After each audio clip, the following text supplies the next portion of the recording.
ladies, there was some kind of a meeting. I don't know when it took place and I don't know what they said at it, but these Cubs are obsessed with cougars. It's a thing. This stuff our moms never would have talked about, single or otherwise. Yeah, you're still horny in your 40s.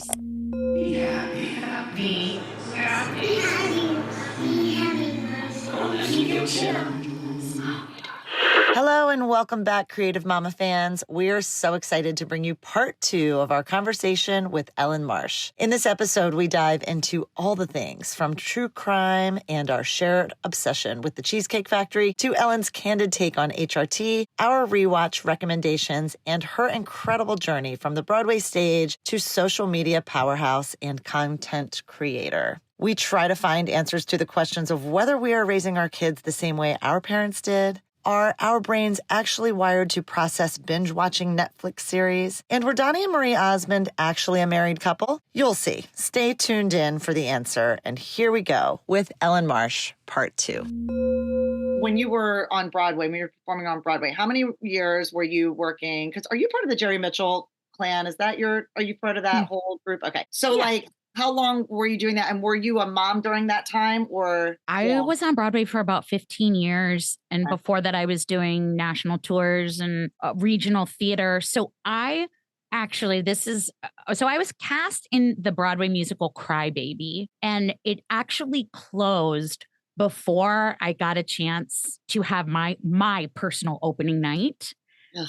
And then I was like, okay, fuck it, whatever. I'm going to go on with my life. I had Lola, and I booked Enron, which was a play. Shortly after Lola was a baby, I was pumping in the dressing room. Was this like within the first year? So she was like a baby? Oh, she was a newborn. Yeah, she was like 6 months old. And then I just kept on working, and I worked just show to show to show. And I was a mom that whole time. And I will tell you, Broadway doesn't like moms. Broadway is maybe the most unsupportive place for moms. It's very disappointing. It's kind of like in the 50s when young teenagers had babies and you didn't talk about it. I was like, I'm a grown woman having a baby. Shh, don't talk about it. Don't talk about it. Yeah. It's different now. I know that they've changed it, but Broadway used to not have maternity leave. But what you could do was go on disability. So having a baby was a disability. Wow. And that's, what I went through. I think it's changed in the last couple years. Yeah. But yeah, it was so hard. And that's why there's very few moms on Broadway. A lot of moms let their careers go. And that's why the moms within the community, we just have such an understanding of how hard it is. And what you really go through to keep your job and to get more projects and to be a part of more. Yeah. And I was a married single mom. And so that was also really hard because I was working 2 very full-time jobs. I was with her all day, and then I would go to the theater. So that was a whole other thing. Was that one of the reasons or one of the motivators for moving on? Was like the way that you moved on through your creative life with Lola? Was that part of it where you were you a little turned off by what that looked like? I think if the pandemic hadn't happened, I just would have kept on trucking and making all of the personal sacrifices for me and Lola. The pandemic for us was the best thing that could have ever happened to us. Lola will say to anyone, she'll say, hot take, I loved the pandemic.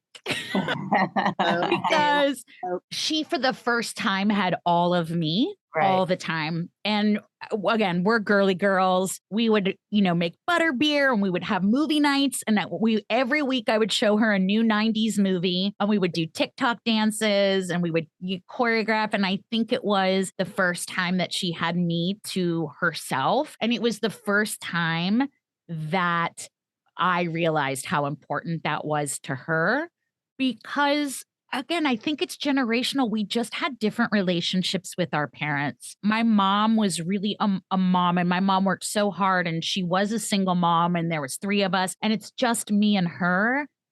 And I definitely don't take the friend approach, this is my bestie, but we are very, very close, and we are so shockingly similar. And most of our disagreements come just from the fundamental realization of how similar we are.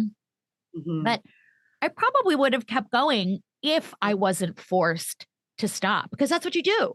You stay on the hamster wheel because that's how we define success, our busyness, how many credits we have on our resume. And I don't think if I wouldn't have been forced off, I don't think I would have. I don't know. You were able to take your creative gift and transform it into something else that you probably wouldn't have done had it not been for the pandemic. It's really cool to hear your journey. And everyone's is so different. And, the easy thing would have been for me to go back to my Broadway schedule because that's what I knew. That's all I knew. And jumping into more content creation and podcasting was something I didn't know. Yeah. And anybody who listens to my podcast knows I have one cheesy quote in my life and one cheesy quote alone, but I really do say it to myself, and it's leap and the net will appear.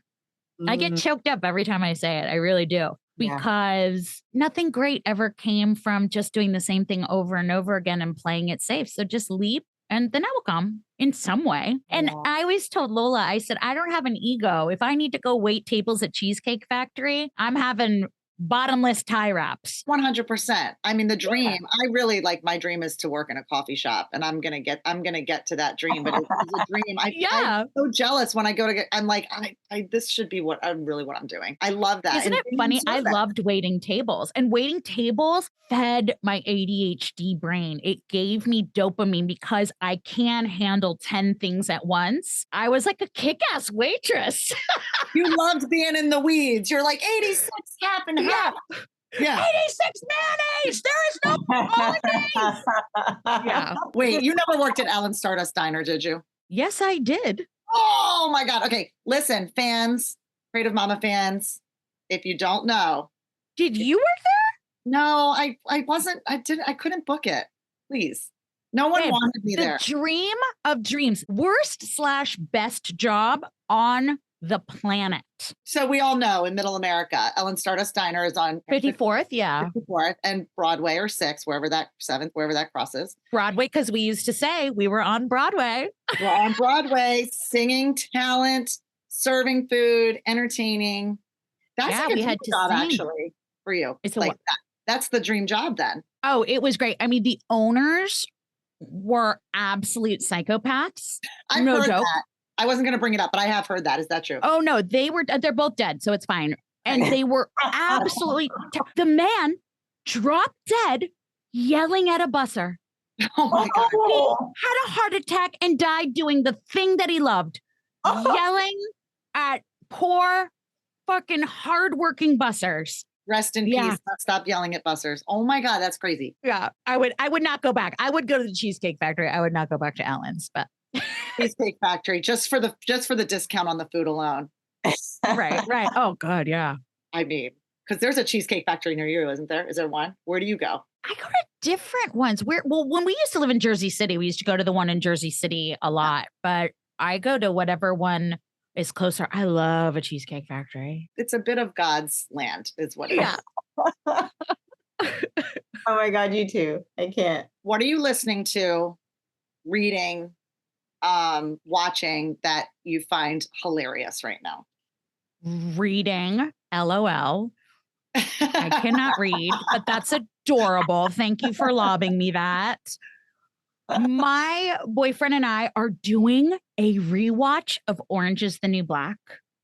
Oh, so worth it. Such a different perspective. Going back to the pandemic, I did a rewatch of Sex and the City. Full disclosure, I actually don't watch that much TV because I watch TV as my job. You know, I have a Love is Blind recap podcast and I recap true crime TV. So I don't sit and watch a lot of TV. My boyfriend loves TV. So I make time to watch that. It's really interesting watching very sensational shows, right? Sex and the City was so epic and it changed so many things in television. And so did Orange is the New Black. And watching those kinds of female driven shows with new eyes is so freaking cool. What I actually was trying to explain to my partner, I was saying, this show was one of the first, might be the first, but one of the first binge shows. Netflix dropped it and you're like, whoa, I'm watching a whole season. Our brains weren't trained on how to do that because I would watch and I would stay up till like 4:00 in the morning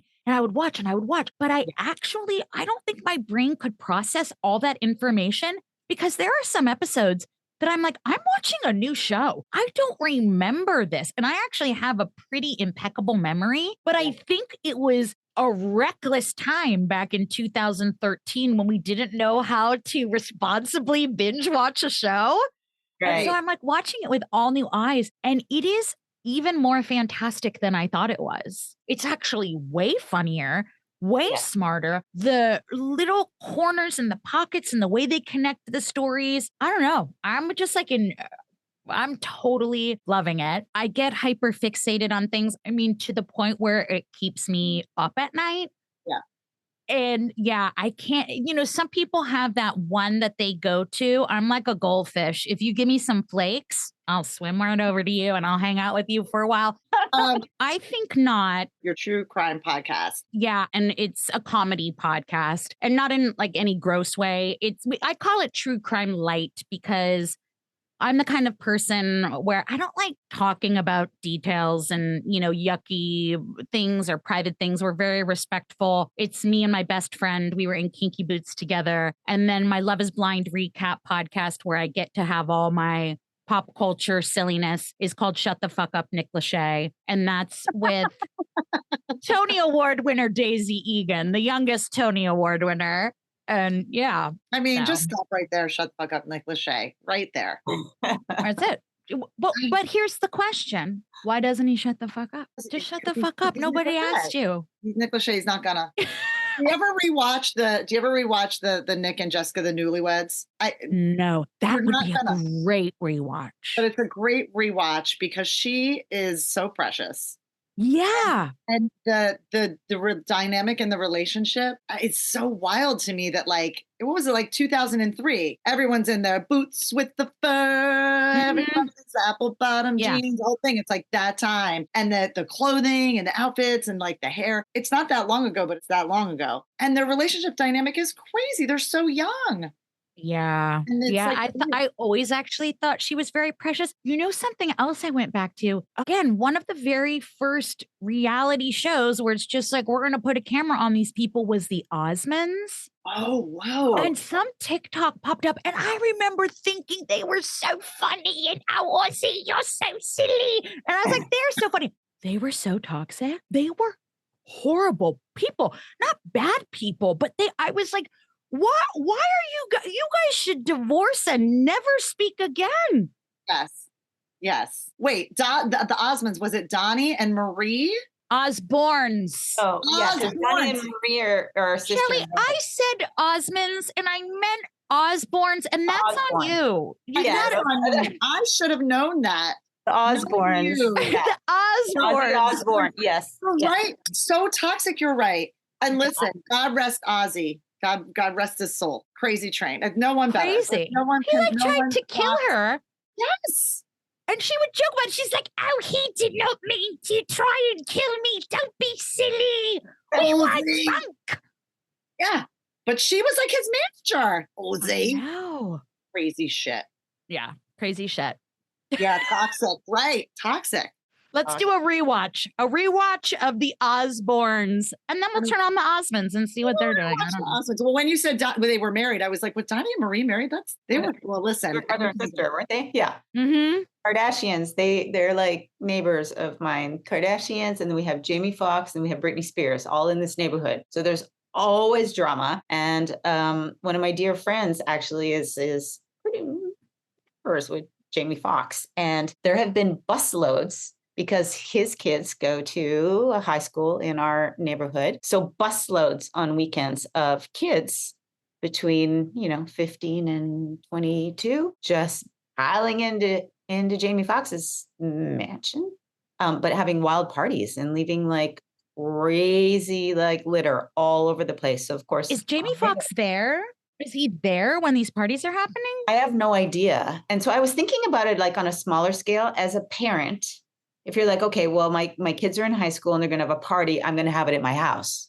But when it's Jamie Foxx's house and it's like this huge mansion and they've got like a DJ and they've got all this stuff going on, like it's just a whole other reality. And it's like, I don't know, it gave me pause. I was like, do I want my kid to go to a Jamie Foxx party? Like, I don't feel comfortable with 15-year-olds hanging out with 22-year-olds. I know it's only 7 years, but it's a big 7 years. I would not feel comfortable with that. Yeah. And so, funny story, Jamie Foxx was the first celebrity to ever kind of be my pal because I worked at this place called Miyagi's on Sunset, no longer there. And Jamie Foxx used to come in every Tuesday night for karaoke night. And I was always his server because I would sing and we would sing together.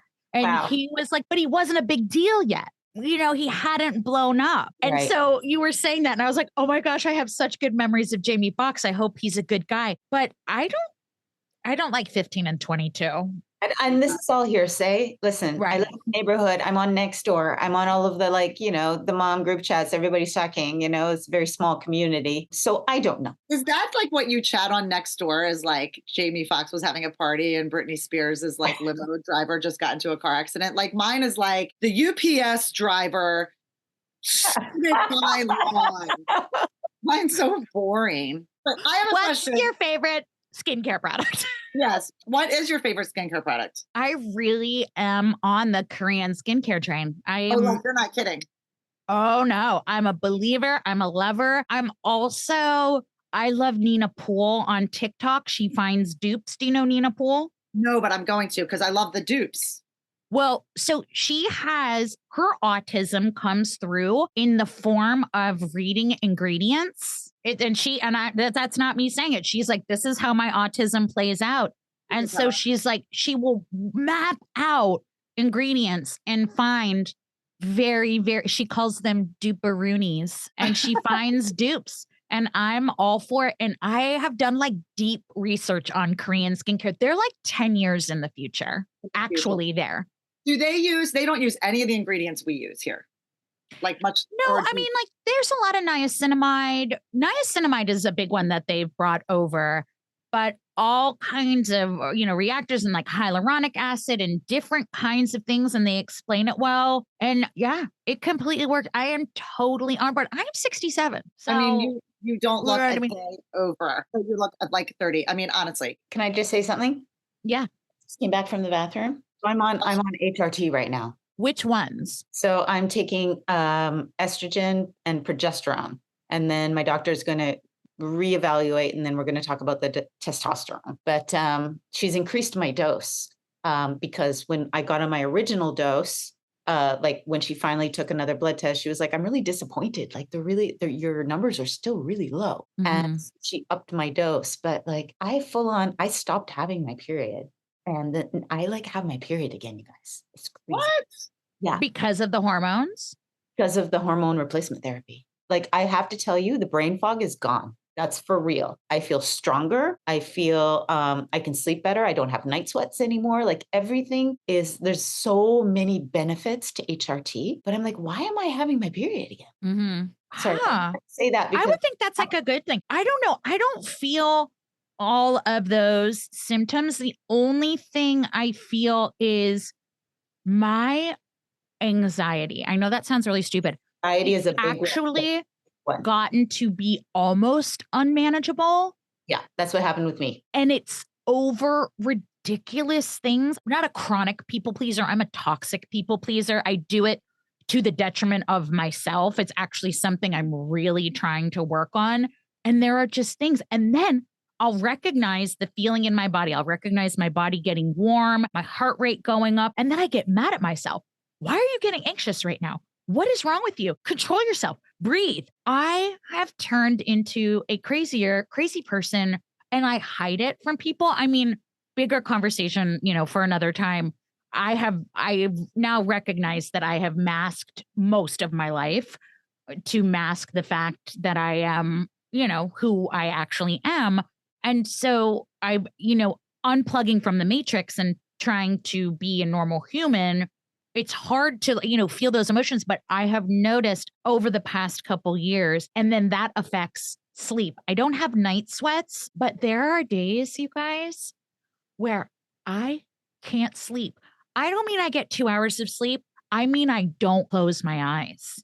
I mean, I do not go. It happens about maybe twice a month. And then 5:15 rolls around or something. I'm like, well, I guess we're starting this day.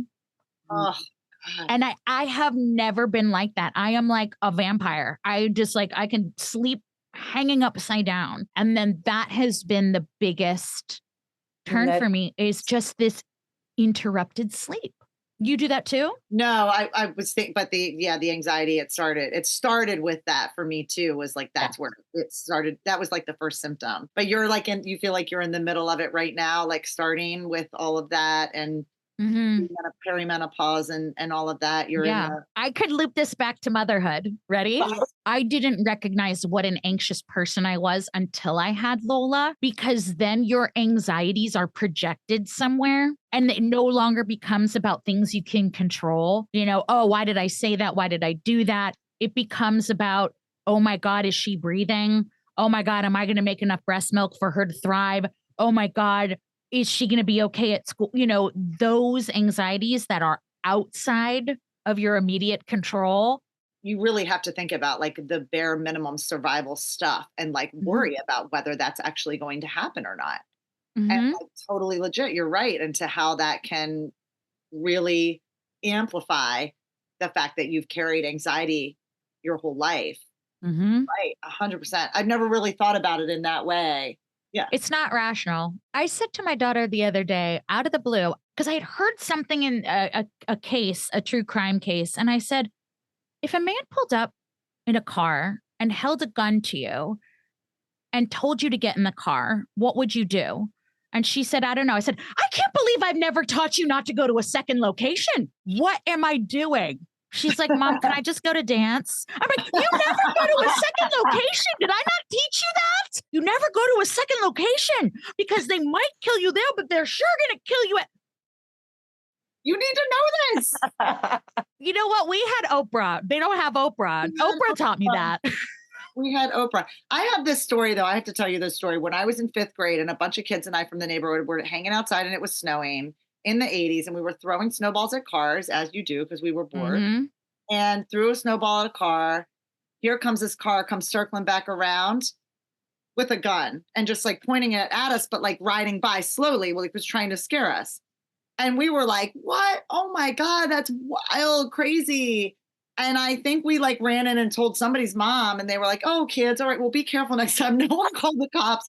No one, I went and got a license plate. No one pulled us inside. It was just like, yeah, 1 + 1 is 2. And a guy pulls a gun out and like shows it to you when you throw snowballs at his car because he's pissed. Like, isn't that crazy? Like the difference in raising kids then versus raising kids now. To your point, Ellyn, I don't know. I feel like I'm with you. I'm like, and okay, well, did you teach her? Did you tell her not to go to a second? Oh, yeah. Well, she posed the question. She said, well, what if he kills you right there? I said, you run, you do anything. You bob, you weave, you run away, you scream.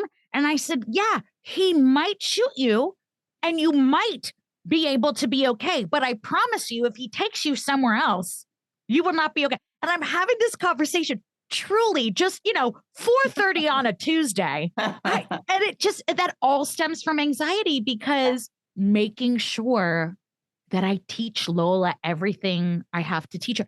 I don't know where these thoughts came from, but it was just permeating during the pandemic. And I have this idea that I need to teach her all these things, not always true crime related, but it is really scary reporting on true crime and being a woman. And sometimes don't you just think of the shit we did and we're like, how did we make it?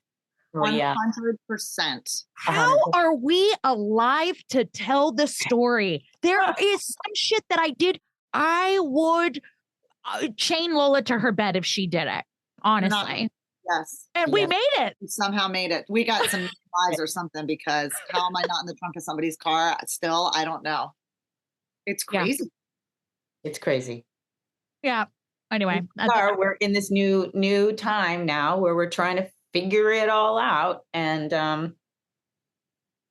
And I don't know what the answer is. I don't know. And it comes back to none of us know what the fuck we're doing. None of us know what the fuck we're doing, Ellyn. But yeah, right that. Put that in your pipe and smoke it.